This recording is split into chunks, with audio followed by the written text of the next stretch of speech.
niitä matkailijoita tänne Suomeen, niin kannattaako matkailuyrityksen keskittyä vain yhteen markkinointiväylään tai kanavaan, koska vaihtoehtoja on paljon ja ne kuluttajat tekevät myös niitä päätöksiä hyvin erilaisissa ympäristöissä. Ja kaiken lisäksi niin työsarkaa on ihan valtavasti vielä eessä.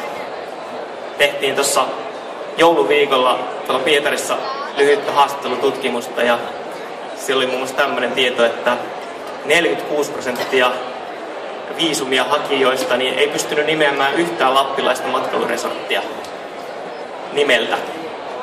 Se oli nyt vain esimerkkinä, mutta että Venäjä on iso markkina, että siinä tarvii tehdä töitä ennen kuin siellä alkaa löytymään niitä asiakkuuksia. Ja mitä myös sitten tarjotaan sinne? Tarjotaan, että teillä on matkailuyrityksellä on mahdollisuus näkyä erilaisissa välineissä, siellä missä niitä matkailupäätöksiä tehdään. Tarjotaan näkyvyyksiä ja myynnin edistämistoimia tuonne matkatoimistoihin Venäjällä. Sitten tuohon rajaliikenteeseen oli sitten Allegrossa tai Venäjältä Suomeen johtavien teiden varsilla. Tai sitten noissa semmoisissa kohteissa, missä muutenkin Suomeen suuntaavat matkailijat pysähtyy. Sitten taas toimelijan osalta niin Hyön tarjoaa palveluita sinne, missä verkossa tehdään päätöksiä.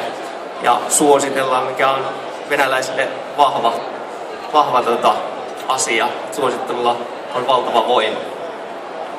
Mutta pääidea se on, että jos teillä on rajallinen markkinointibudjetti käytössä, niin ostakaa meille niitä koreja, mihin niitä munia voidaan jakaa, ja sitten sitä kautta te löydätte sieltä se oman segmentin. Ja meidän osasto löytyy tuolta Smart Touristin päästä. Siellä on vähän infonäyttölaitetta ja valoa, tulkaa sinne.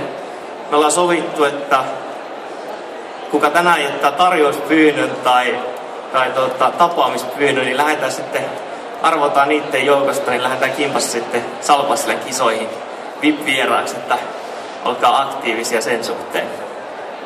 Mutta muuten tulkaa nykyiseen hihasta kysymään lisää.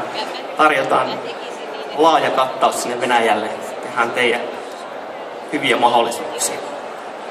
Olisiko? Joo, kiitos. On ollut ihan pari juttua toimelijan näkökulmasta siitä, mitä me Venäjällä tehdään. Aivan kuten Vellu sanoi tuossa, niin me tehdään sähköisissä kanavissa ja tavoitteena on saada liikennettä asiakkaiden sivuille, ryhmiin, missä ikinä sähköisissä kanavissa meidän asiakkaat sitten liikkuukin.